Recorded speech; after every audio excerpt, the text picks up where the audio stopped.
PNP Women's Movement has an advocacy platform that it defines each year. And our platform includes ending violence against women and children,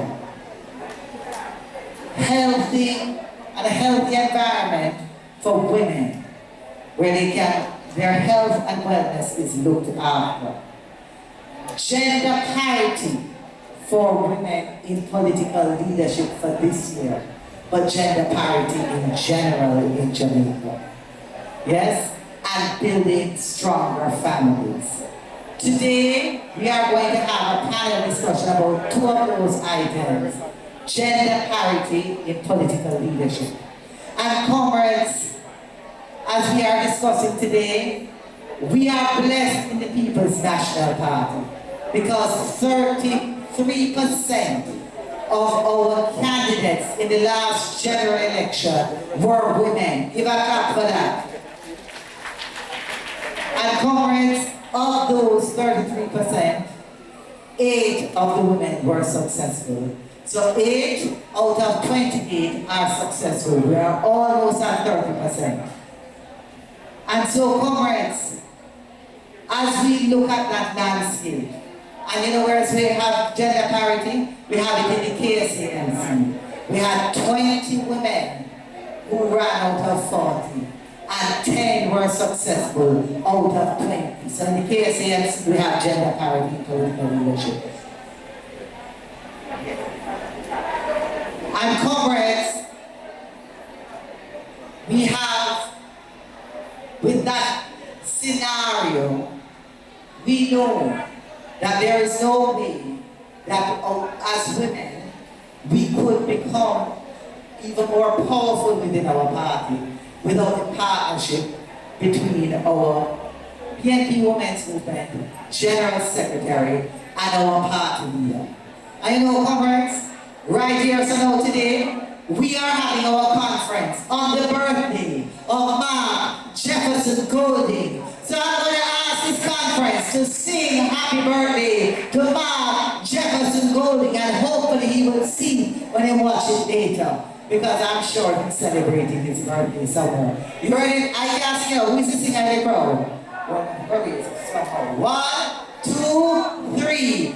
Happy birthday to you. Now, let me hear it.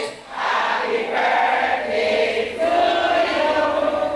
Happy birthday, dear Marky G. Happy birthday to you. Happy birthday, my friend. One more year upon them, and if they think of 1 year or no more than that, let's go and tell you the message we are sending. So, comrades,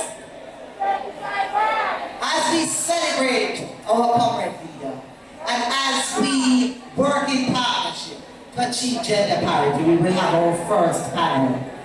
And our first panel today is going to be facilitated by Comrade Keisha Spence, our legal advisor. Give her a clap. And in the room, we have Comrade Patricia Scarlett, who was a candidate and still is active in political leadership in the constituency of Northwest St. Elizabeth. I get it right? Yes.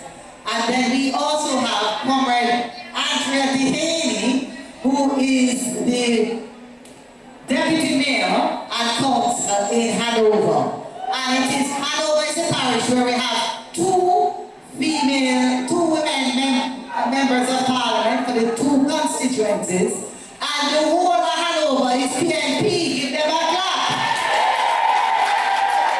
And speaking a while ago, the Member of Parliament for this constituency, Comrade Sinika Jess, who is also on this panel. Yes. So, comrades, without further ado, I'm going to hand over to the facilitator for this panel discussion, who will carry us through. Thank you, Comrade Patricia. Good afternoon, Comrade sisters. Are you all hearing me? Yes. Okay, it's really a pleasure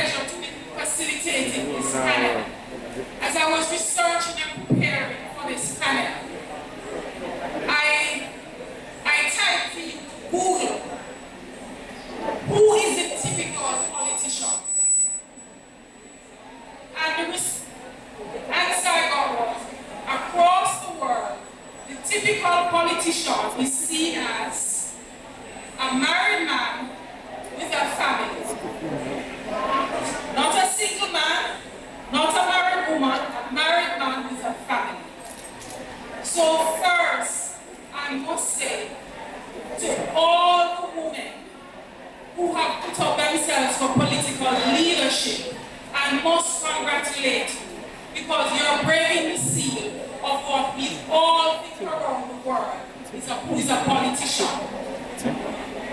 When we think about political leadership, a lot of us first go and think about the MP, the senator, the vice president, but I want you to think of yourselves as the cluster managers, the group managers, the PD captain, the unit president, the unit chair. You are in political leadership, and we want to hear from you. But first, let me start with the panelists to say, share some of your experiences with us, both the challenges and the success, and how we can move to get more women and more of our sisters involved in political leadership. Good afternoon, comrades. Good afternoon. So my name is Andrea Dehaney Grant. I am the Councillor of the Sandy Bay Division in Eastern Hanover and the Deputy Mayor of Lucy. I will start off by saying that I believe that I've been doing about over 30 years in serving the People's National Party as a politician.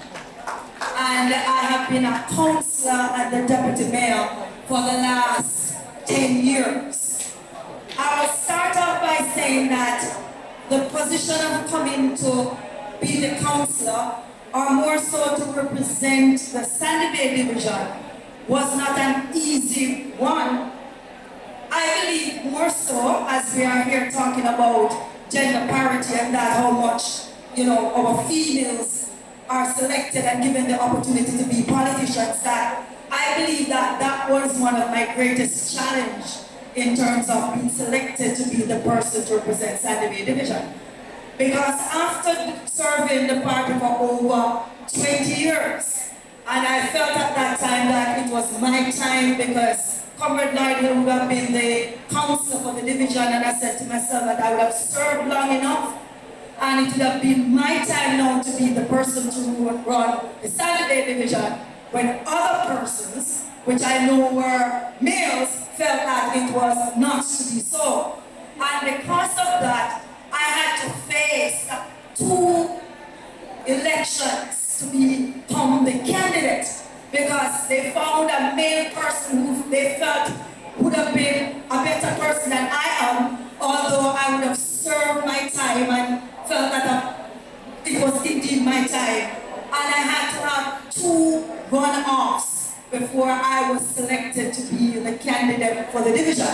And I must add that while I got this opportunity to talk today, that I want to say that the late Dr. D.K. Duncan was someone who believed in me, and that's one of the reasons why I'm sitting here to be the councillor of the Sandy Bay Division and the Deputy Mayor of Lucy. So I want to go back to say that part of the challenge will be that persons may think that you are not the one to be it. And it could be that persons feel like that as a female, you are not the one at this time because we never had a female as a candidate for Sandy Bay Division. They have over the years just seen males, and then they felt like males are the ones because they have only seen males in the position. But what we have to do as females is to break that barrier, break that thought in the minds of people, to say that we can do it and we can do it better. Because although I wasn't at that time the leader of the division, I would have served as a cluster manager, as a PD captain, as one of the greatest workers, I must say, in the Sandy Bay Division. But when it comes on to be your opportunity now to rise to the top, other persons felt differently. And that's one of the challenges that as females that we face. We are good enough to be PD captains, to be cluster managers, to hold all the positions, to work to ensure that other persons win. But when it is your time, they don't see it as being your time. Thank you very much, Comrade. Comrades, I'd like to welcome our VP, Comrade Natalie Garvey, who is joining us online. Comrade, are you hearing us? Comrade Natalie, are you hearing us?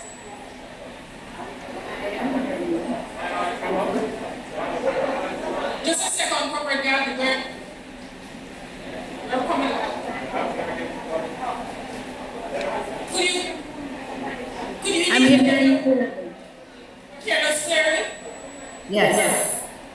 We'll start like get back to you, Comrade Gary. You're not hearing me. Yes, we are hearing you, but Okay, we're going to no stop problem. and then we get back to you. Yes. Comrades, can we welcome Comrade Natalie?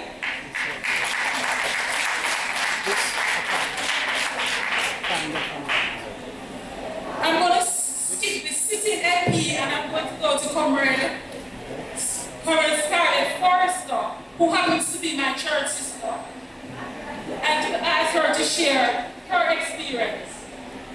Good morning, comrades. I am Patricia Scarlett Forrester, from a candidate of Northwest, St. Elizabeth. And my grandparents, they grew me up as a leader. I know leadership to be service and nothing else. So I have been serving since I was able to walk independently by taking the baskets on weekends to the different homes in the communities. So that's where it all began. Presently, I'm the principal at Eastern Primary and Infant School, where leadership is, again, service not just to the school community, but to all the people within St. Elizabeth overall who needs help. When I started out to represent the People's National Party, I realized that Northwest St. Elizabeth needed an injection. The People's National Party, it wasn't active as how I would really wanted it to be. And I know that if I need change, I have to be the change. And therefore, I stepped forward and have remained because I really want to see some change. I believe in it and I know it can happen. And that's the reason why I'm still here today. However, it was not an easy road. For a constituency where PNP is no longer stable, for a group of people who I would say have been forgotten, it was not easy to get them going again. It took walking nearly 400 communities, begging and beseeching and trying to get them to believe in me, to get them to believe in the party again, to get them to believe that whether win or lose, I am still going to be here with them. It was not an easy task. They believe it was just another comrade who showed up a year before election just to hold the position, and therefore it wasn't easy to get the interest level to the level that I wanted. Nevertheless, I believed in the people, I'm still believing in the people, and therefore I continue to work with them. However, the hardest people to work with were the women. Yeah. The hardest people to work with in the constituency was the women.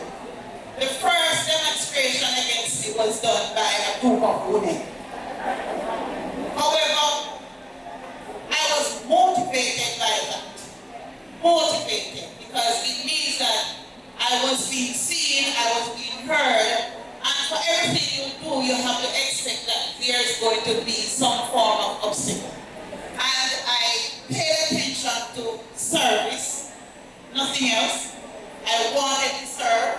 I know I'm here to serve, and because of that, I stood my ground. Now, I'm still here, and the next time we're having a conference, I will be having my units, because I really love this.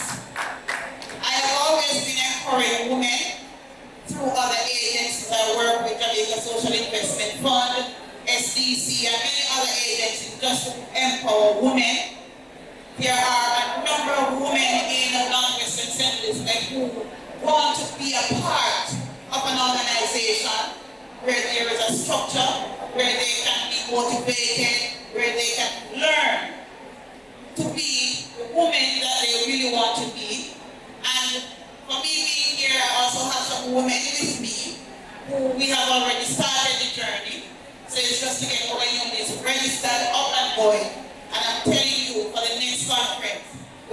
say Northwest St. Elizabeth. I'll be counting off, we'll be reading our report. We will be reading our report, and we will be sharing how many units we have in Northwestern St. Elizabeth. But I must encourage you as women to stand strong. We are the protectors. The men don't look to us to lead, even though they are supposed to be the leaders. But if you read the Bible will tell you that they are paying attention to us. It all depends on what we do, then you will see how they react. We are teachers. Every single one of us, we are teachers. And I'm encouraging every single woman here today to hold your head up high. If I can do it, you can do it too. Because if you ever know where I am coming from, then you would wonder why. A lot of persons didn't even expect that I will be here today, but I am here. So all you have to do is just continue to hold your head high, believe in your dream, and you will come forward. Thank you.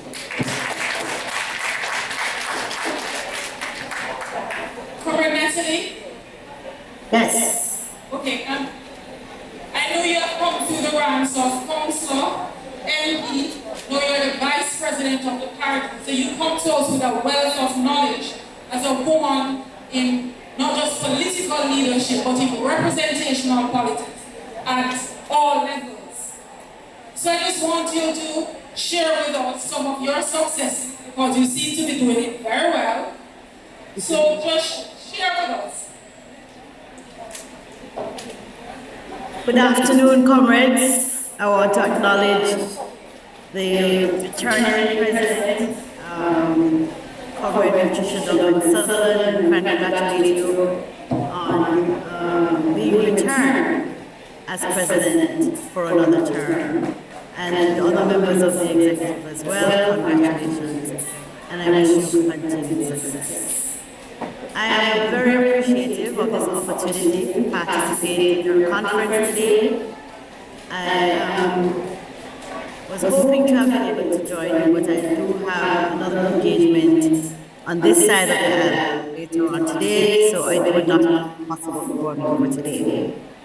But I want to indicate that I started out this process having a passion for service as well. So when I listened to Comrade Patricia, I walked with her and I recognized how very committed he was also to this process. And I know that one day, the kind of work that you have put in, you will be rewarded and be able to continue to serve even at a But I started out with a passion for politics. I knew I wanted to be involved in representational politics since I was 12. And that happened when I became a part of the constituency. And I knew at that time that I was going to serve because I heard the song, Young, Wicked and Black. And when it played, I said to myself, I am a young, gifted black woman, and that if anybody else can do it, I can do it as well. So I set off with that in my mind that I wanted to serve, and I was going to serve my abilities. I started out being a counselor because I wanted to learn the process from the bottom. I didn't really want to go in as MP, though I was being encouraged to start as MP. That was 29 years ago. I went on and I won for the first time, I won a division of the People's National Party that had never been won by the PNP before. And I won by 220 votes. And just from walking, developing relationships, being the credible, genuine face that people believed in, and that I believe I could inspire through success. After winning that election, I served one term in that division, and then I was invited from the night to join him in his constituency over in East Central St. Catherine, where I ran as council again for the second time in that constituency. When he was debating office, the opportunity arose for me to then for myself, and I did so, though I was challenged by another woman who was my previous member of parliament, right? So, very interesting times. And I won that selection conference and then became MP. I'm now serving as member of parliament. This is my fifth term, and I am very grateful to God for his guidance and for his strength and for the support of the base in the constituency of Central St. Catherine, for continuing to believe in me and for believing in my leadership. Now, when I started out, my intention was not to be the best female leader or to show that a woman does better. But I just believe as an individual that I could do it. It became clear that it was a little more challenging for women based on my conversations with other women. But for me personally, it was a self-driven task that I had to accomplish this, and that I was going to prove to myself that I could, and I would, and I did make that difference and conquered. A couple of things were clear to me.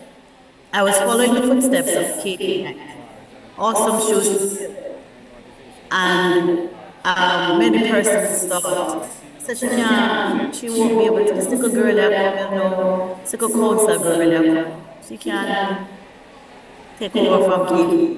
So there was quite a bit of doubt in the constituency, both men and women. And I had a delegation that against me at one point to say that I was not going to be able to fit the shoes. They didn't even give me a chance. But they're ready to see the results right away. Even the results that my predecessor would show, they wanted to see me in the first 2 years. But I stood I didn't get angry with people. I always understood as a counselor, and that for me was a great place of preparation. That those who become counselors before they become MPs find it easier to manage the role as members of parliament, because you would have experienced some of the challenges prior to and would have learned how to deal with them before taking on member of parliament. So I understood clearly that nothing any one of them was going to do, whether it was just a regular constituent supporter or not, member of my executive, member of my team, my councillors, whomever it was, that nothing said or done did I ever take personally. It's not a personal thing. It wasn't against Natalie, because Natalie didn't do anything to any single one of them personally, but it was to the role of the MP. So whoever was going to be MP, whichever woman, whichever man, they were going to be attacking that person if they didn't get what they felt they needed to have. So I didn't take things personally. That's the first thing I think every single person who goes into representational politics has to recognize, has to learn, and keep learning that none of this is personal, that it's against whomever that person is. You also have to be consistent on being the person who started out wanting to give service. Stay true to that person. That whatever corruption comes, whatever confrontation comes, you know what your goal was. Stick with that goal. Want to serve the people. Stay close to the people. Those are my successes. But because as I got to learn work, as I got to love them, and as they got to love, the relationships grew. So I know who is who, I know who lives where, I know which children going to what, I know who is the baby mother, I know who sometimes even cheating on you, because they tell you everything. When they trust you, they begin to tell you everything. And they begin to give you who are not just empty, but you're a counselor, you're a social worker, you are a pastor, I want you to pray with them. I sing at every funeral, I sing at every wedding. I am a part of them. So the relationships that you build will last for a lifetime. And oftentimes, even when money comes at election to vote against you, those relationships will hold because they believe in you, they know you, and they are connected to you. My success, I think, also comes from my accessibility. I am accessible. I answer my phone. I go into my community. I stop by the park. I go to the bar. I go to churches. I stay and live that has worked for me. I know it's difficult for a lot of persons because oftentimes when you go into these communities, it costs you a lot. I find as a woman, I can run the group. I say, look how much man there, so me go in our pocket man and buy something for drink, man. Buy me a drink, buy a woman a drink. So you make it fun and you make it joke. And you make the process lighter by not saying, where we get money from? You know, understanding how to communicate with your constituents and how it is that you will allow them to move from where they are to where they need to be. I believe in improving the quality of life. And that's where I see my success.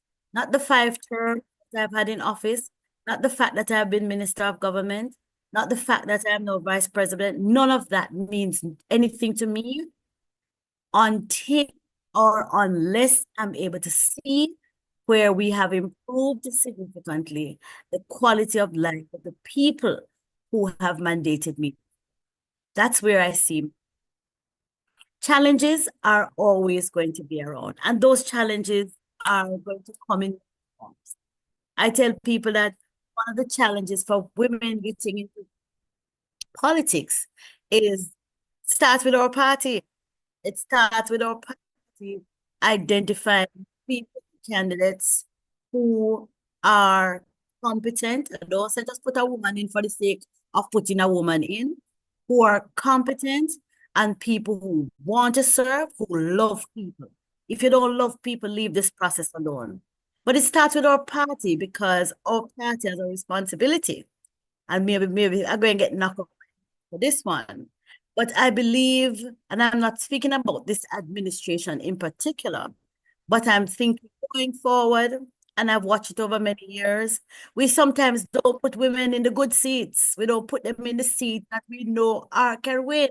We tend sometimes not to put them in the sure seats. We put the men more in the sure seats than the good seats, right? So it starts with our party identifying good quality women and put them in seats where they can win too, right? So I think that is where it starts. There are also the challenges of funding. People tend to want to fund men sometimes more than women, oftentimes because they think women are going to get the soft ministries, like Ministry of Welfare or ministries that they won't be able to utilize their services for. And that is the truth. So the Minister of Works is not going to be a woman.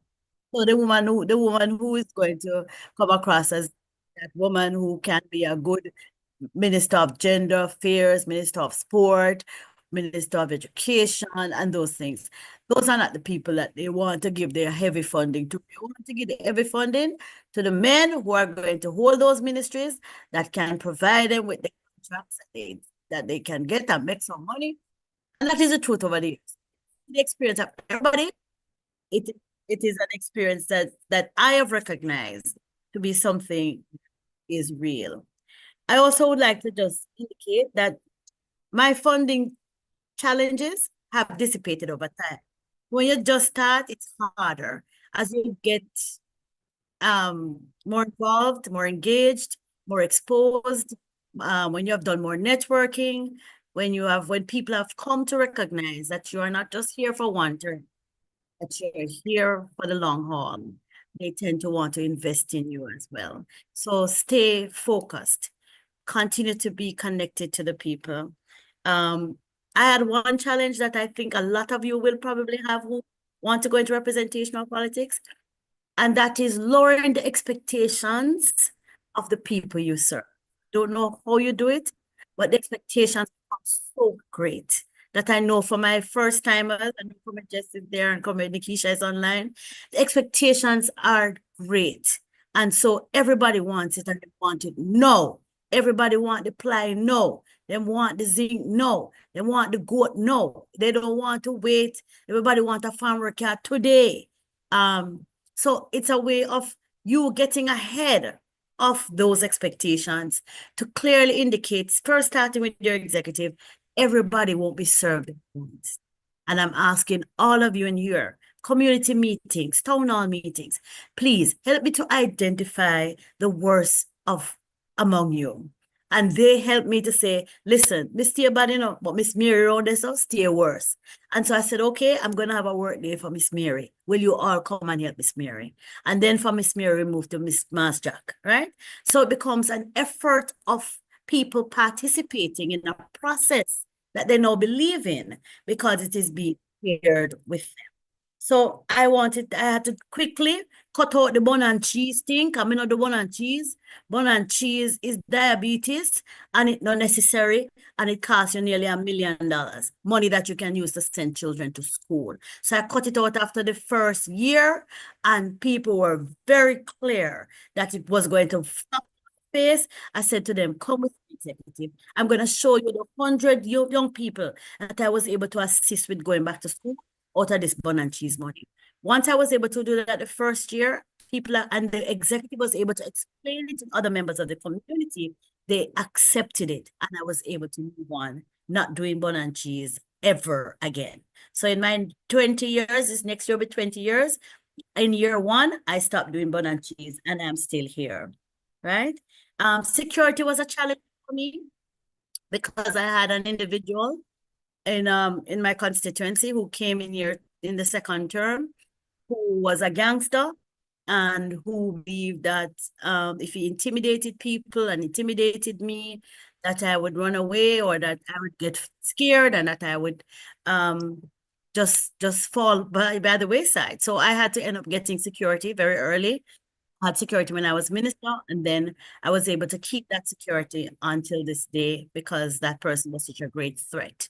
I believe every single member of parliament, male and female, should be able to have security, full-time security, a full-time CPO. It's 63 of us, and all 63 of us should have security, and that's something that I believe as women we have to fight for, if not for everybody, for ourselves, because we are indeed more vulnerable. One last challenge that I think I've had is to be able to split myself between family, constituency, the party, because my politics came first. But I can tell you, if I had to do it over again, I would, but I would make more time. So you have to be that time management person who can ensure that when all is said and done, no matter how much time you're going to do, when it finished, you better have a family to rely on because the support systems are critical. When you are a female in politics, your support system, you know, we don't have any wives. The men have their wives to take care of the households and to take care of them. We don't have any wives. We need some wives to be able to take care of our households while we are out there as politicians, right? But you have to find that balance. And so the work is even more difficult because you have to find balance because you are the nurturer at home, you are the caregiver, but you also have to be that strong representative who becomes that strong advocate on behalf of your party, the People's National, that I love dearly. Thank you.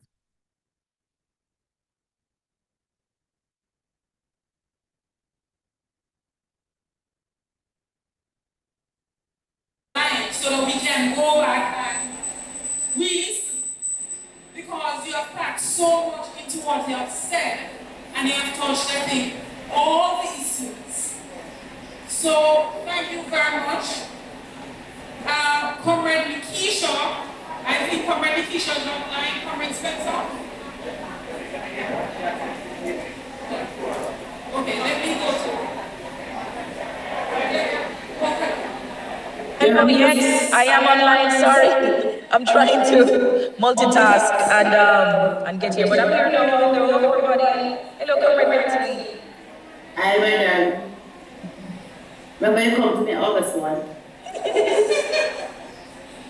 Comrade Keisha, I'm so sorry that we have messed up your schedule. Comrade Keisha is in and out of a funeral. Yes. So, Comrade Keisha, I just want you to just share with us your experience thus far as the new breed MP and your experience as a woman now in representational politics. Thank you so much. Okay. May I go ahead? Can you hear me? Hello? Yeah, we're hearing you. Go ahead, Comrade Keisha. We're hearing you. Okay. Good afternoon and good afternoon to the sisters of the women movement. I'm so sorry I'm not able to join you in person today.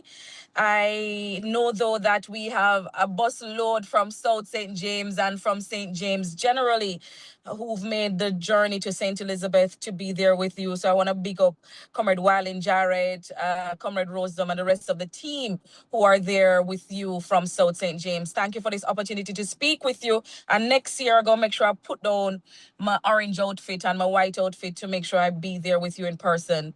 Yes, thank you for this opportunity to President Patricia, Jensek, Patricia, and the rest of the VPs. There is a story in the Bible that has followed me for most of my life. It's a story of Esther. Like many of us, I learned as a little girl, and particularly because I'm a pastor's daughter, I knew the famous words from Esther's story for such a time as this. But it had lost its meaning over the years. I didn't look into it much. But as I've been going around the constituency and Jamaica, and as I've been navigating political representation, it has come back to me, but more so from women, religious women, just a woman in a church. Just now I was coming out of this funeral to join you here, and a lady came up to me and she squeezed my hand and she just says, "Go on, Queen Esther, read Esther again." I was reading it as a woman navigating leadership this time. And what struck me was that Esther's story is not just about courage, because you need courage to do this, but it is about purpose in the face of fear. It is about answering a call even when the cost is high. And that has stayed with me because when we talk about women in leadership, we often celebrate the position. We rarely talk about the price and the cost for representation. So the themes that were shared with me by Comrade Keisha is, what does it cost a woman to lead? As a millennial woman in politics, I can tell you that leadership has stretched me in ways I never imagined. Politics has always been difficult, but today's politics, it is relentless. It is dog eat dog. It is because every speech is recorded and you don't know who recording when and what they're saying. And every mistake is therefore amplified. Every rumor spreads in seconds. So you'd have seen all sorts of rumors about me and they fly farther than the truth and the positive stories. But for women, the attacks are rarely confined to our work. I've experienced coordinated political attacks, organized campaigns of misinformation, body shaming, gaslighting, and just some deliberate attempts to undermine my credibility before people even engage with me and my ideas. I've learned, though, that when some people cannot defeat your argument, they attack your appearance. And if your appearance turn up, they attack and go on what they want to attack because your appearance still strong, right? But you want them to also focus on your ideas. I've learned too that when some people cannot when they cannot challenge your competence, they question your character. And when they cannot silence your voice, they try to exhaust your spirit. And that brings me to the first issue that Keisha asked me to think about, which was security. Security for me is not only about physical protection. It is about whether women feel safe enough to lead. Can we speak about becoming targets? Can we disagree without intimidation? Can we be allowed to represent our people without wondering whether political disagreement in parliament will become something more sinister? So, like right now, I'm navigating that because after threats thrown around across the floor in parliament more than once, by men and by women, after being singled out, exposing me to violent attacks by their supporters online, in person, in the communities as I drive through. I have had moments where political disagreement crossed that line for me already, and has become genuine security concerns for me. But I'm a woman, the only female candidate in the only candidate in the only MP in St. James from the PNP, and the only MP in St. James without a security assigned by the JCF to assist me as I navigate the challenges that I've been exposed to by way of my political representation.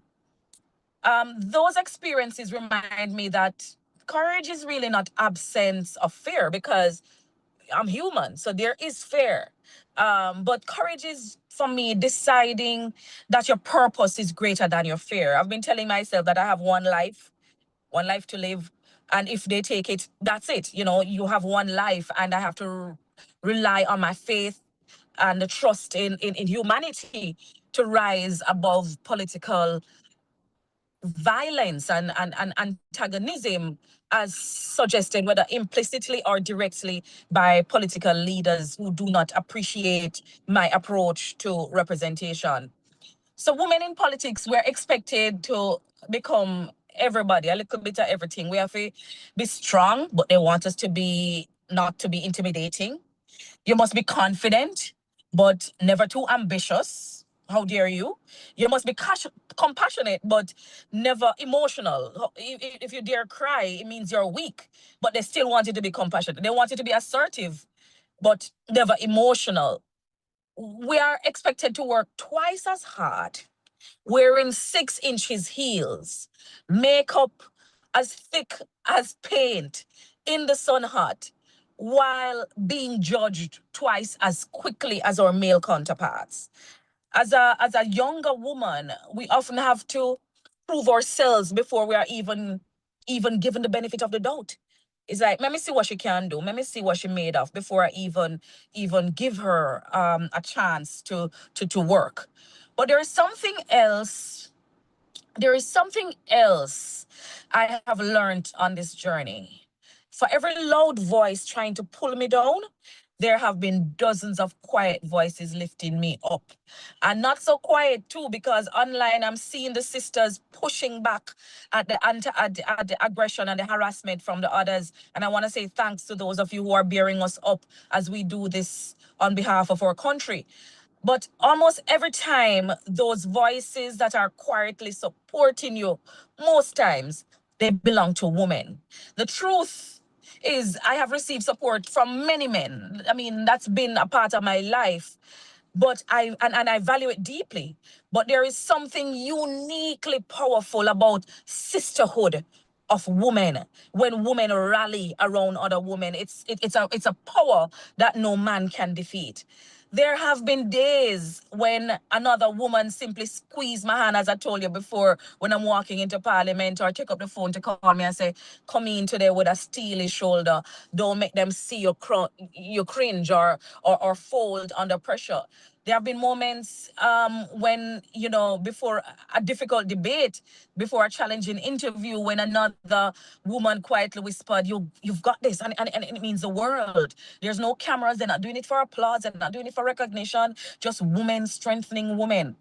There have been women who have prayed for me without me even asking. Women who have checked up on me after difficult days when I'm alone because I've left my family behind. Women who expected nothing in return except that I keep going and moving forward.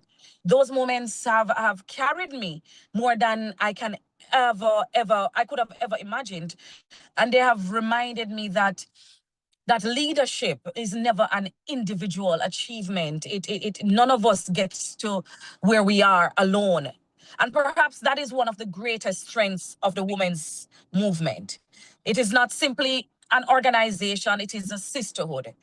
Funding, which is the other issue I was asked to talk about, politics is expensive, boy. Campaigns cost money, community work costs money, organization costs money. Yet women have often, we have fewer financial networks and fewer people willing to take a chance on us and take a chance on our leadership. Talent is everywhere. Opportunity is not. 'Cause we're full of talent, but we just not have the opportunity for all of us to go out there and show them what we can do. If we want more women in politics, then we cannot simply tell women to just run. We must build systems that help them to win. And after them win, help them to maintain that win. And if they don't win, help them to bounce back in their business, help them to bounce back in their career, help them to bounce back in their families, help them with the support they need, the psychological support and the counseling support. We need mentorship. We need fundraising networks. We need leadership development. We need political parties that intentionally invest in women, and not just as lip service, but an intentional space is made for this. And we need women who continue doing what men have always done, opening doors for another woman. As I close, I'll return to the story of Esther, because when I reread her story through political leadership lenses, I realized something I had missed as a child. Esther did not stand alone. She was strengthened in people, and by people who believed in her before she believed fully in herself. I think that is what we owe one another. Not just encouragement after success, but courage before the battle. The hand on the shoulder, the quiet prayer, the phone call, the message that says, keep going, sister. Because sometimes that is all another woman really needs to hear from another woman. And if we continue building that kind of sisterhood, then the next generation of women will not only find the courage to lead, they will know they never have to do this alone. Thank you so much. Those are my few comments. Thank you so much, Comrade Nikisha. So I'll go back to my comments about the cluster managers, the PD workers. You are in leadership and your support is important. Comrade Jess, I see Comrade President just showed me her watch. So Comrade Jess, I'll just ask you to make your comments. I'm going to put a little pressure on you, Comrade Jess, to make your comments in about 5 minutes. Hi, good afternoon, comrade sisters. So my political journey began in 2016, and perhaps it is something that may be described as maybe a little bit different in the sense that I say to persons that the PNP didn't come to me, I went to the PNP. And it was funny because at that time I was in Central Clarendon, and everybody knows that Central Clarendon is JLP garrison. And I was being recruited by the JLP. They were reaching out, they were making entreaties. Nobody from the PNP never reached out to me. But I chose the People's National Party. And having chosen the PNP, I didn't go in asking for a safe seat. I went in feeling as though it was important for me to make a difference in a strong JLP seat. And one would think that it should be a very easy thing for me to do, considering that nobody really wanted to see them. Wrong. One of the biggest fights I had, like most of my sisters and those of you who know me, actually came from the women in the politics, in the constituency. constituency. And it's interesting because I had the support, thankfully, of the party leadership who would reach out from time to time and say, listen, you're a good candidate. Let me give you a seat that has the better statistical probability of being able to be won by a PNP candidate. Now, I stayed the course, as many of you would recall, and later on decided to leave. And I left for many reasons that I won't go into today.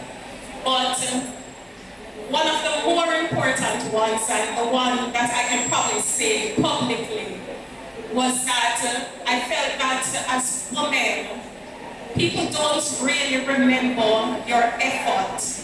They don't remember the fight that you put up. At the end of the day, you either win an election or you don't win the election. End of story. There's no middle ground.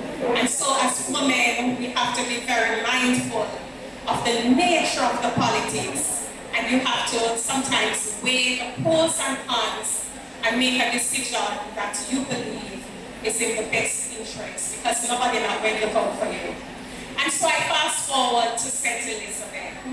And the truth is, when I was approached about St. Elizabeth, probably only the General Secretary and the party leader knew this. I had resigned from the People's National Party. I had resigned privately, but at that time, so many persons were resigning, I didn't want it to be publicly known that I was leaving. And so I did it discreetly, always maintaining that I was willing to serve in whatever capacity. I'm just not prepared to offer myself for representational politics. And the reason was simple. I was in the politics from 2016. I had sacrificed a lot as a young person, barely reached in your 20s, and you put your career on the line. Financially, you give so much, and I felt that, you know what? I need to take some time and rebuild my own self, look after my own finances. So there's no animosity, but you have to do what you have to do for yourself. Because if you don't have a financial base in this politics, don't make nobody fool you. All the love, them will laugh with you. And all the encourage, them will encourage you. Be careful, as the late Comrade Pastor would say. Be careful. And so that was the basis of my decision. So it took several months, almost a year, of persons reaching out in St. Elizabeth, asking me to come to St. Elizabeth. And when I finally decided to come to St. Elizabeth, it's so interesting because at that time the party introduced a new system. They said that, listen, we're not going to have any divisive internal campaigns. We're going to be settling or disputes. Now we have a poll. Now, clearly, I have no firm attachments in St. Elizabeth. We don't have a family in St. Elizabeth. We don't come from St. Elizabeth. And so I was terrified because there's no way I felt that I could win a selection that is being done by way of a poll. When you go to the delegates, you know who the delegates are. For the poll, you have no idea who out of the 37,000 persons will actually be canvassed. So there's no way for you really to rig the system. There's no way for you to actively go out and spearfish. You just have to hope and pray that the people actually want you. And I go into this background because it ties into what Comrade Andrea actually said. After the polls were done, and that was a long story, at the end of the story, I won the poll.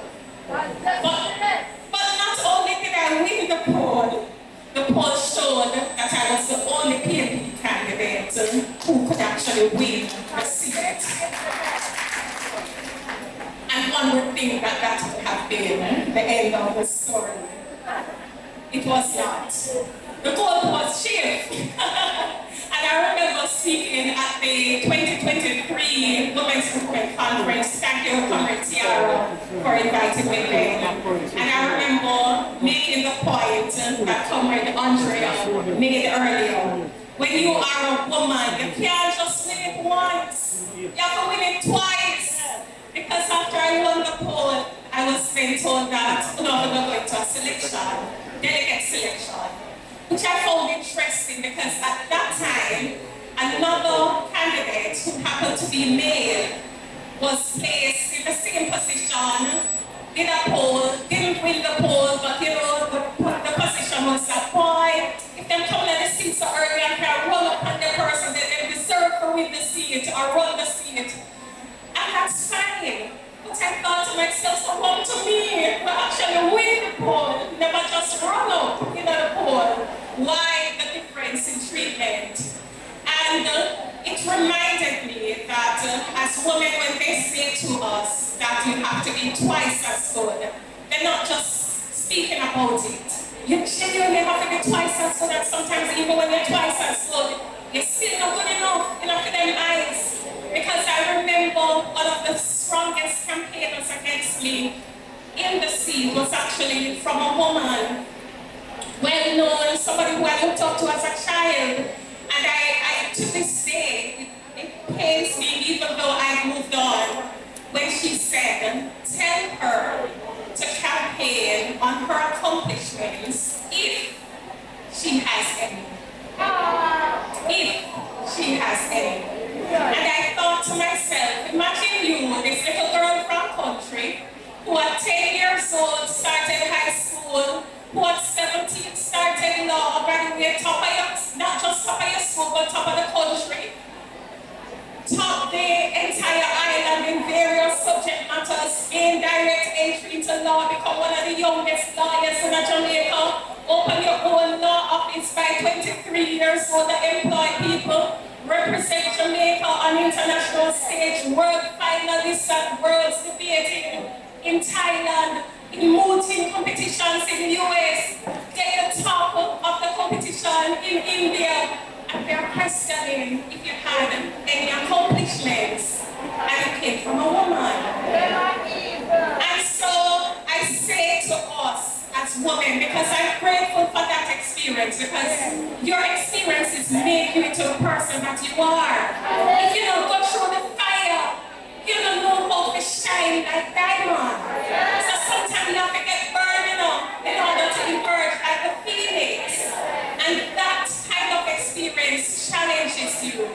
When you constantly have to fight for what you want, when neighbor comes to fight against you, they can't manage you because you are battle trained. And that is one of the things that I find that some of us who have it a little bit easier internally, unfortunately, when the external fire comes, we can't withstand it.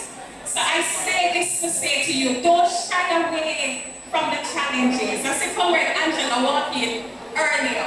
As a woman, welcome the first female chairman for the party. And as a woman, I know she knows all too well what it's like to have to fight for whatever it is that you want in this politics, because nobody not going to simply hand it to you. And as I quickly wrap up, one of the things I really want to share with you is that you should be very careful who you tell your dreams to and who you seek advice. And I say that because I remember when I was thinking about whether I should accept the invitation to come to St. Elizabeth, somebody said to me, reach out to X person. And I never wanted to reach out, but you know them always say, oh, she's stubborn, she don't listen to nobody. So I said, let me please them and just reach out to the person. And the advice I got, well, put it this way, I won't repeat the advice, but what I do know is that at the end of the day, I ended up campaigning against persons who initially told me they had no interest. So imagine going into your competitor for advice, and you're not even more say your competitor and your competitor because they're not upfront and they're not forthright to say yes, listen, we can't advise you on this because we have no interest in this. Talk to somebody else. So I say to you, be careful who you go to for advice and who you tell your dreams to. If you believe in something strong enough, think about it, pray about it, and for me personally, greatest strength, going to the Lord in prayer, because He never ever fails me. Never. He never betray you. And He never compete against you. So the one that you can trust and believe in is the good Lord, because He never fails. And finally, I cannot end without saying to you, because it's a lesson I've had to learn. As women, when we ascend, because I know that we're going to ascend, that's the nature of us as women. We're fighters, and we are going to reap success. It might not be easy. It might take a few years longer than it is for some persons, but success is guaranteed. When you reach there, always remember where you're coming from.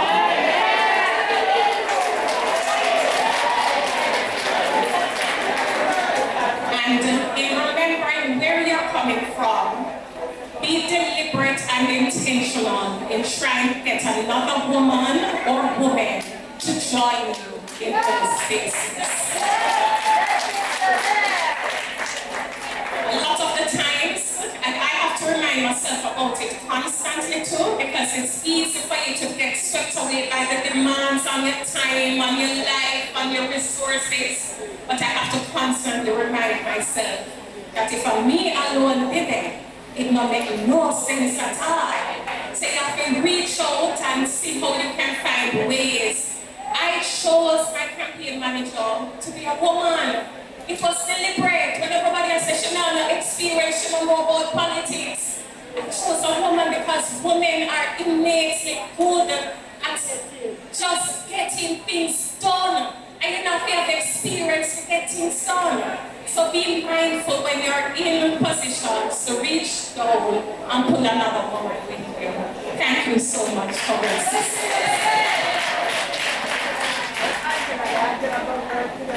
Thank you very much, comrade sisters, for participating in the panel.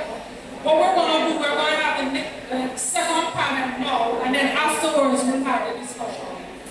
So thank you very much.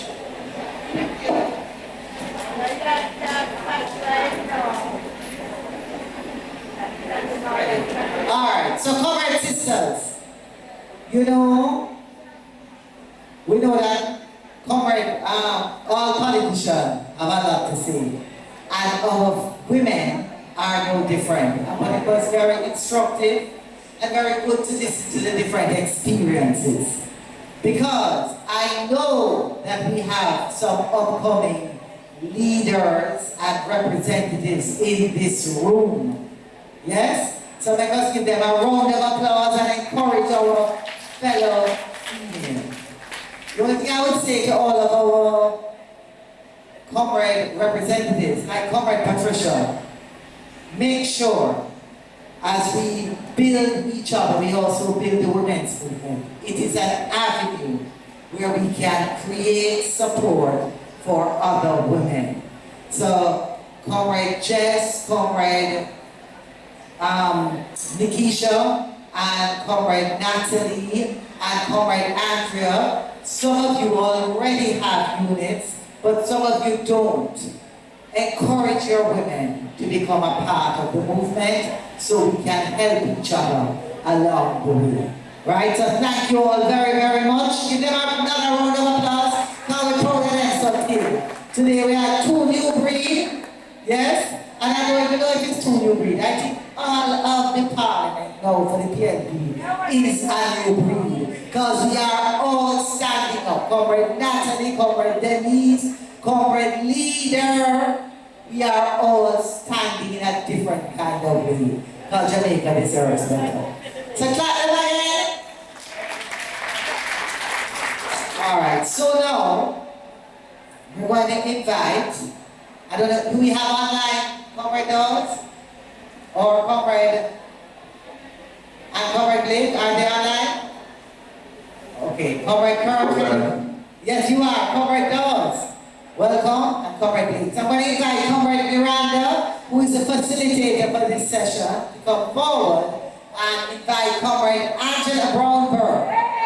Yes, you are, it is, you are a panelist, the only one I can ever remember. And Comrade Leticia.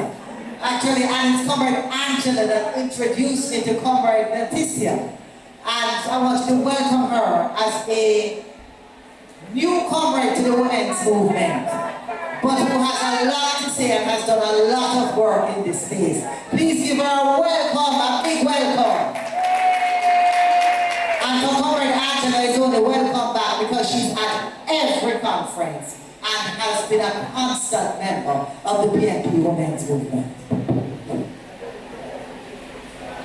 Thank you so much, Women's Movement President, Comrade Patricia. Good afternoon, comrade sisters and brothers. I will be the facilitator for the second panel discussion. And since we're trying to wrap up and since we're trying to move a little faster, I'm going to quickly share the modem by which we will proceed.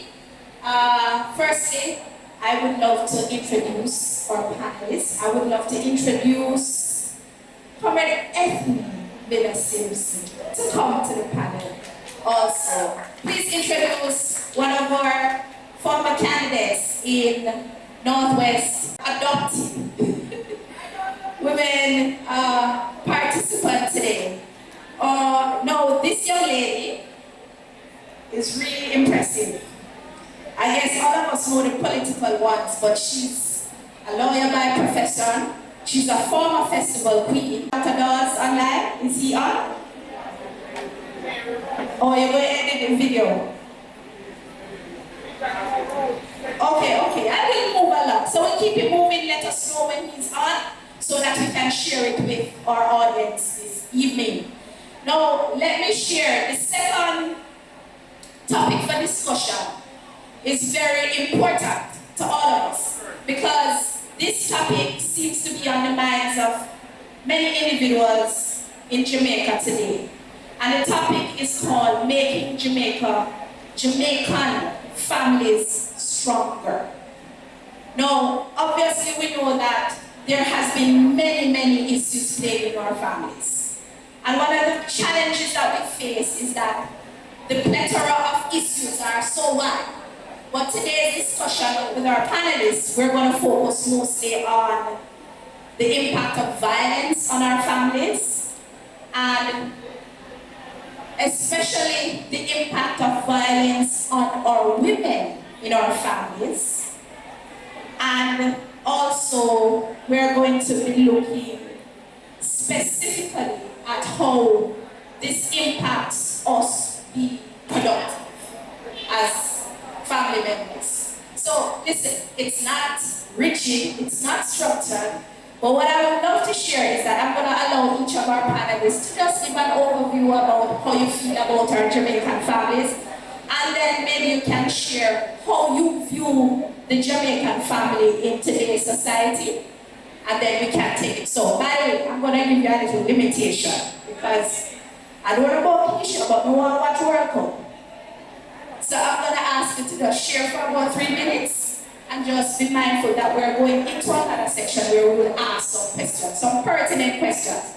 So I'm going to begin by just setting the tone. So the tone is that people normally say families are important. But for us as social scientists, as a teacher, as an educator, as a facilitator, I understand that the family is the first foundation of any nation. And when we talk about families, we say that if you get the home right and you get the community right, then you get the country right. So we know that the family impacts the community community impacts Jamaica. So if we are going to build a family, we can't make it susceptible to what is happening now. And I know you're going to bring in so many issues about police violence and a lot of things that is affecting the family structure. So I'm going to allow you to speak. So first panelist, we're going to be up covering Natasha. Thank you so much. Greetings. And the word is always love.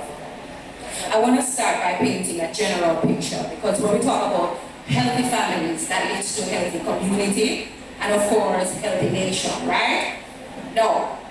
If you live in a society, as they would say in Golden Girls, I don't know how many of you used to watch Golden Girls, and they say, picture this, Sicily, 1920. Yes? So picture this, Jamaica, 2026. We live in a society that when they conduct studies on our crime rate, it is similar to an active war zone. Did you know that? The homicide rate. So our homicide rate is that of an active war zone. Jamaica in itself is having a civil war, a kind of unnamed civil war. That is the society as we speak. It means that when you are faced with that level of violence, and in 2023, by the way, I conducted a study on Jamaica. I'm also a researcher in the area, and we uncovered that countries like Jamaica, we go through what we consider to be chronic violence. It means we establish that violence is not just episodic, meaning you don't just hear somebody get shot and that's it. It's a chronic phenomenon that infiltrates the community, that infiltrates the home, and then of course shape the fabric of the nation. Following me so far? So if you exist, whether you're a man, woman, boy, girl, child, in a society, in a country, that when they compared it to the Iraqi war at that time, we were like twice of the amount of deaths in say a span of 4 years. I stand corrected, right? It means that you're not only going to have to deal with what is going on in the home, but you have to deal with what's going on in the country, the very fabric of the institution. And that's how I look at my gender work. I have the privilege of being named by the World Bank one of their expert contributors for when it comes to gender equality for the island of Jamaica. And since 2023, I have been helping the World Bank with reports. These reports are really just looking at the policies, the administration, the legislations, what they say they're doing versus what they're not doing. What you find is that we're nowhere on paper that we say we are when it comes to what is really taking place. So what I am going to argue for as a starter is that when we're going to talk about how we're going to go into a household to teach mothers how to help with the education or parent-teacher association and all the social things or the things that you think you need to deal with, you have to start by locating the big problems. You have to also start to tie those together. You have to start to talk about how your policies or lack thereof facilitate these problems that we're having. If you have female-headed households as the predominant headed household, how can a woman function if she is now in this cycle of abuse to become breadwinner? In the gender and development stage that we're now in, let's get theoretical. We have to understand that development is a key part before we can go any further. And I'm grateful and grateful to the PNP to continue the structure of a women's movement, because the developmental process started in the women in development, women and development, and now gender development. And so women's movement in the days gone by, some of the things that they pushed for are the fruits that we are now benefiting from. So we have to understand the importance of even being gathered here today and understand that what we do here, what we do when we go back into our societies as women, mothers, aunts, mothers who are birth children, it really matters, and it will shape the future of the Jamaica that we want to see. I will yield until the question segment. Thank you so much, Leticia. I love that point that you suggest. Hold that, don't let it go, because we will come right back to that violent scene. But I'm going to go straight to our chairman, the MP for Southwest Santa. And I know that when we talk about women, we know that she have whole heap of women in a fair constituency back her. I kind of get jealous because I'm wondering how she want to have so much woman in a fair constituency. But that is the nature of the politics, because women gravitate to strong women. And that's the example we set as leaders. But I'm going to ask you directly, Comrade Sherman. Social media, they say, has impacted severely the level of violence that we see in our society. But do you think that social media is raising our kids instead of the family structure and the home structure supporting the children rather than the other way around? So, good afternoon, sisters.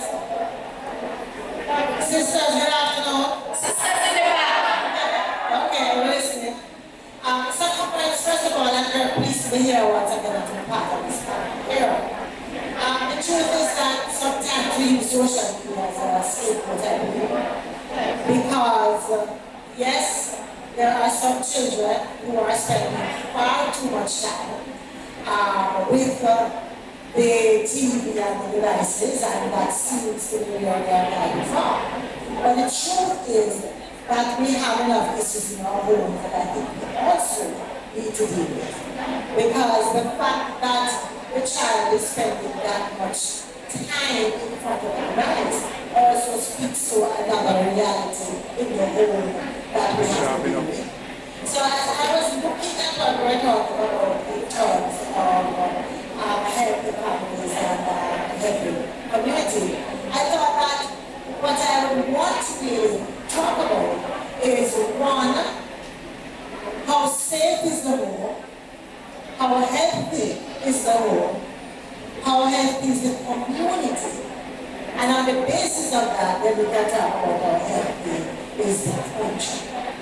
Because, first of all, 28% of our women are victims of internet partner violence. Yes?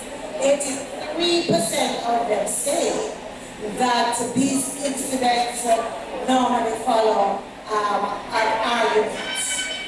Sometimes around money, sometimes around decision making, sometimes around autonomy. Yes? And they also say that they rarely report it, although often they tell a family member. So maybe that's kind of where I want to start. Because if they are talking to family members about what is happening, we have to wake up the family members to understand that these are important signals that they should be following. Yes? So that they can intervene before the intimate partner violence ends in death or hospitalization. Before that intimate partner violence mash up Johnny life. Yes?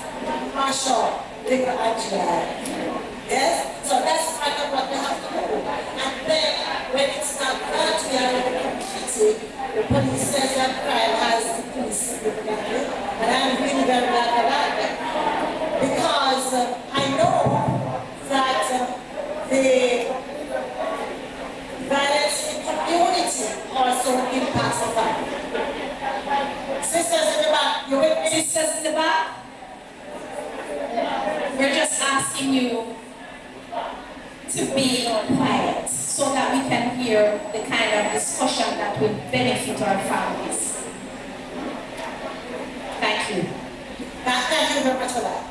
Because honestly, I believe that the violence perpetrated by some of the members of our own community is bad. And there's no doubt about that. But the kind of hate we see from some of our police as well is just as bad. Either way, they leave families without a breadwinner often.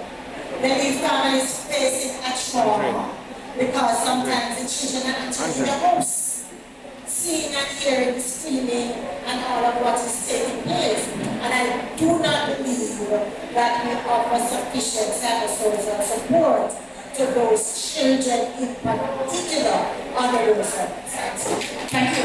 That is a very good point. And so I want all of us here, we're going to see something in our communities, to ask for that.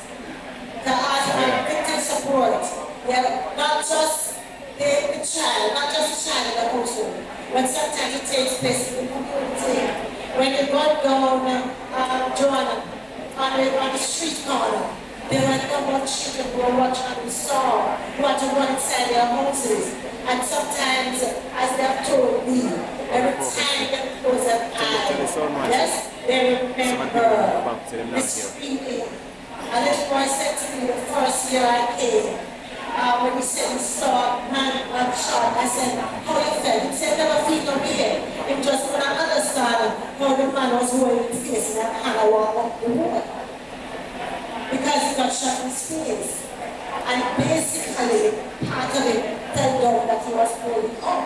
And this 80-year-old, you know, at 12, what is he thinking about? What are the thoughts in his head? So for me, is that we have to understand whether it is incest, whether it is the intimate partner violence, whether it is the police killing, whether it is the violence from some gunman criminals in the community, they all affect our homes and our community.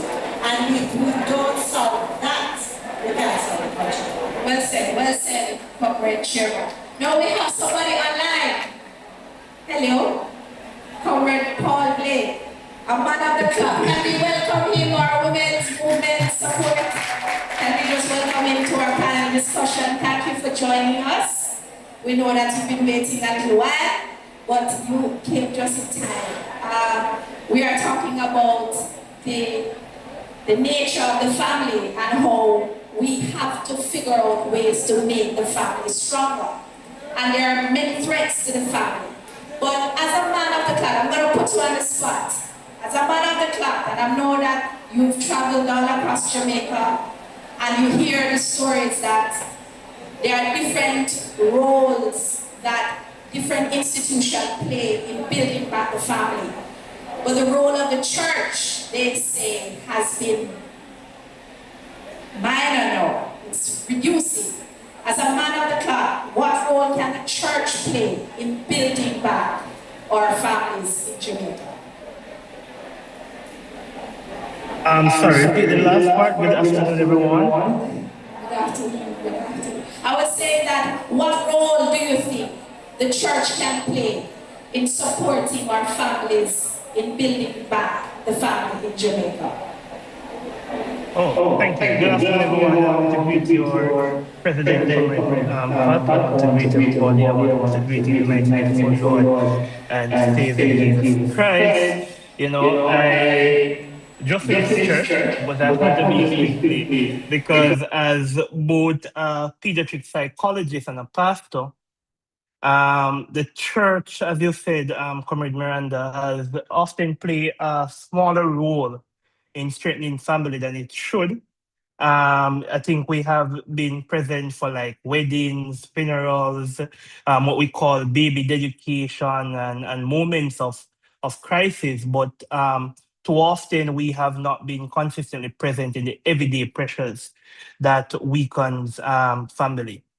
The church cannot be only a place where family comes to worship. And shared this the other day with somebody. It must become a place where families are equipped, supported and restored. A helpful scripture model, I think, is found in Acts chapter 2, verse 44, I think, and thereabout. And it says that the early believers, they worshiped together, but their faith did not remain inside the meeting place. And I think that's where someday is that they shared their resources, they cared for each other, and they created a community in which people were not left to struggle alone. So the church was not simply preaching to family, it was functioning as an extended family. So I think the first role that the church can play is equip parents and caregivers. Your parents love their children deeply, but love alone does not automatically provide parenting skills. And so I think churches can provide that educational, practical education on child's development and on positive discipline, on communication. And one of the problems that we're having is emotional regulations that are not taking place. A lot of our kids in Jamaica are anxious. They suffer from anxiety attack. And I think also the second role that the church can play is becoming a safe space, not just for kids, but also for women who have, the domestic violence and intimate partner violence. Is something that we, in particular at my church, that we have instituted an halfway home for that type of situation where we can give that support, because serve a community where domestic violence is high. So it becoming that safe space.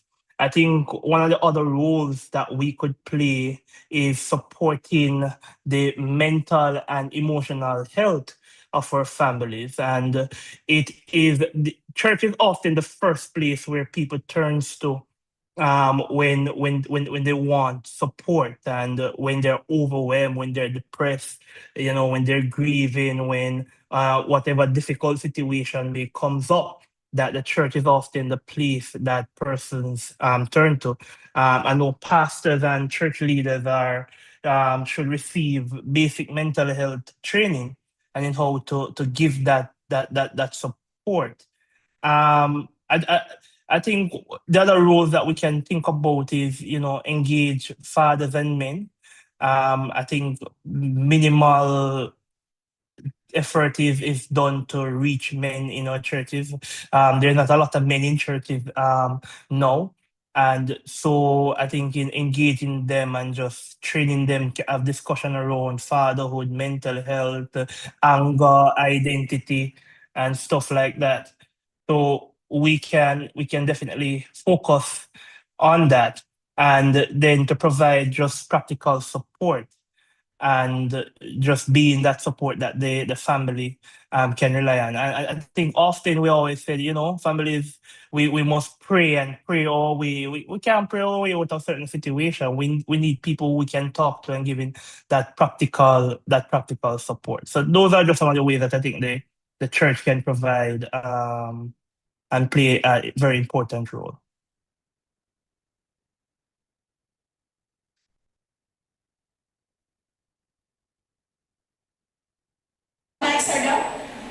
Thank you so much, Dr. Blake. Thank you so much for coming in.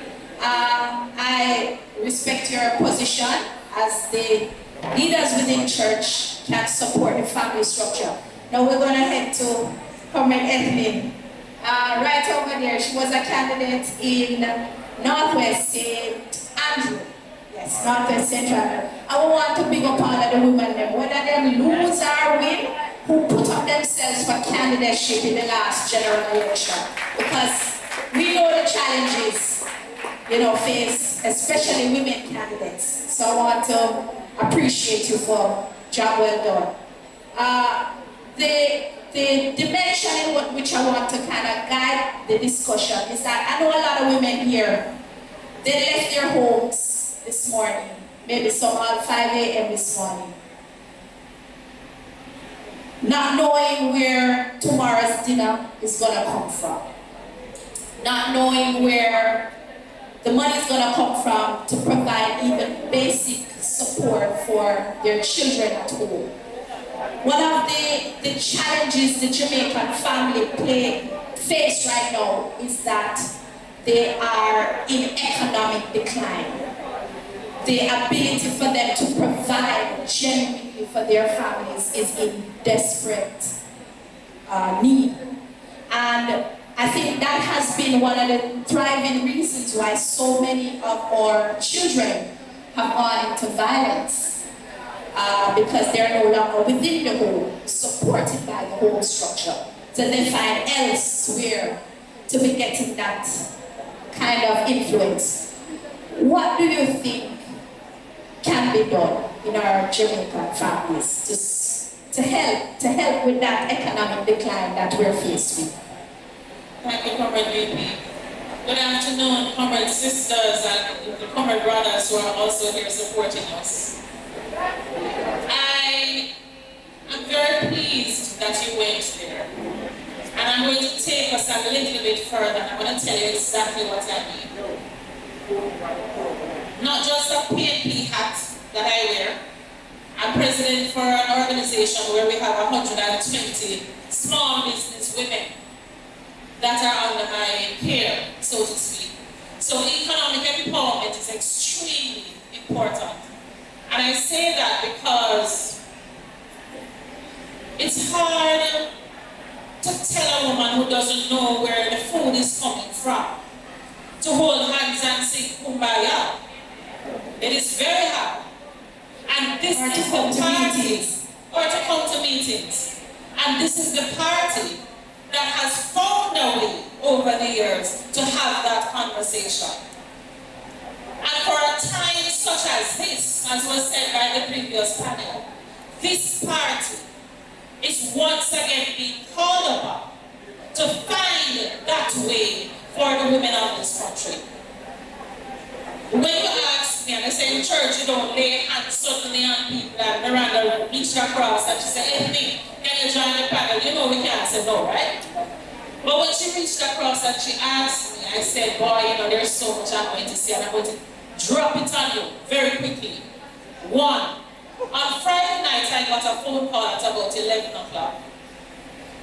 A member of the JCF was calling me to say, "Listen, I have somebody in my constituency who got shot. She's female.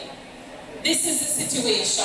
What happens now? Where do I go? Who do I call?" It's interesting because in my constituency of Northwest St. Andrew, I was on a panel 3-4 months ago with the JCF. So I know that they have a membership sort of unit that deals with crime and violence against women, etc. So I directed it there. Wearing my hat as president for WENC, Women Entrepreneurship Network, we had a board meeting. We left the board meeting and my phone rang. Same time, about 12 o'clock, because people were just getting home. And a board member called me to say, "Ethne, I cannot get into my home." I said, "What do you mean you can't get into your house? What do you need me to do? Call police and thing?" She said, "No. It's not the police. I needed to talk to my husband because the husband knocked her out of the house because he said to her, 'You're coming from Manyard.'" When he heard her on the phone and she handed him the phone and said, "Talk to Anthony," he said, all right. There are some uncomfortable conversations that need to be had. And when I heard Comrade Paul make the point, yes, we have to pray. We are women of faith, we are people of faith, but we need more than the faith. We need some support. I want to draw a parallel now between family, mother, father, children, etc., and this PNP family, and this PNP women's movement family. And let us realize that all of what we're talking about, the sustenance, the care, the kindness, the respect, the love, the tolerance, run of water, take a phone call any hour of night, we have to do that for us inside here. There's nobody coming to save us. We are going to have to save ourselves. And as the women who are in this women's movement, that is our responsibility. We need teamship. The African tradition that a village raises a child. We want to see more children of PNP, Puma and Pupa coming to meetings because I want to see the young comrades. And when we go into the communities, we don't just talk to the adults and the parents. You need to talk to the children. There needs to be a greater sense of community. And why am I saying this? We cannot be giving advice to Jamaica that we are not taking ourselves. There should never be a sister who has a problem here that we can solve, that we leave here this evening and we don't find a solution for that sister. And we must be asking, what help do you need? And I'm going to leave us with these challenges. Just like how I would ask you to think about your family. Who is in your household? Think about it. The house that you left this morning, who is in there? The house that you're sitting in now, who is in here? I was so pleased this morning when Comrade Joy said, this is my last time here and I'm going to read the whole report. Because the kind of respect that we have to give to our seniors, let me tell you something. We cannot not pay attention to our women who are our seniors. The second thing is this. Do you need advice on a specific goal, a specific problem, at home or here in the PNP family? There is always someone who can help you find a solution. And I say that because it is my family who brought me into PNP. My mother, blessed memory, is not here. But it was Dorothy Miller, who is my aunt, who called me and said, if you have a problem, and see the other mother sitting right there, who is Doreen Evans. And my story is not any different from everybody else's here. So we have to hold their hands because they brought us in. Now we need to hold the next generation hand and bring them in. My last thing to say is this. The way we talk to our children. Yes, politician. Yes, ma'am. Right? The way we talk to our children becomes their inner voice. The way we speak to each other here becomes our inner voice. So when you're angry and your voice is on hot mud, rethink it and say, if that was turned around, and say to me, how would I feel if I got that? It's likely that you might change it. So my suggestions that I'm making, yes, we have to think about the meal, the money for tomorrow morning to send the people to school. This women's movement needs to take a long, hard look at what funding structures we need to put in place, what caregiving structures we need to put in place to help these women so that they can help their families. Thank you. Well said. And I like the parallel with your family at home and your family at the PNP. Thank you. Now online we have Dr. Dawes, the MP for Southeast St. Catherine. Dr. Dawes, our shadow spokesperson on health. So just like how we look at the church, just look like we look at the home, we have to look at maybe our healthy families in Jamaica. So Dr. Dawes, welcome to the PNP Women's Movement Annual Conference. I'm sorry you're not here. They're very happy to see you. Welcome. Thank you. And thank you for having me. Yeah, man. Welcome. As you know, we are in the second phase of our panel discussion, and we are looking at how can we make our Jamaican families stronger. So our previous panelists spoke on different areas. So we're going to ask you, we're looking at a sick Jamaica right now, or are we looking at a healthy Jamaica right now? Tell me, talk about the things. I think everybody wants to know with sick world life support right. Right now, it's really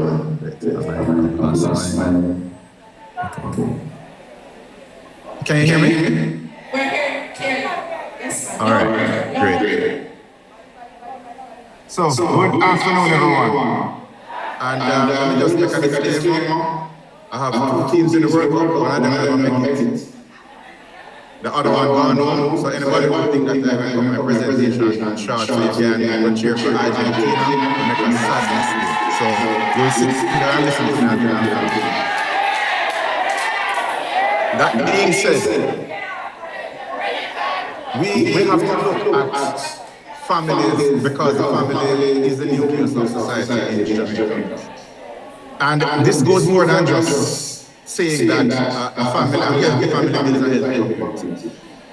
The greatest predictor of how a child does in life is what happens in the womb and what happens in the early years of their lives. And this is something that is borne out by science. A child who is born to a well-nourished, educated woman who during her pregnancy did not have a lot of stress to have issues with the pregnancy, with blood flow to the uterus, who they get the antenatal checkups, they get their vitamins.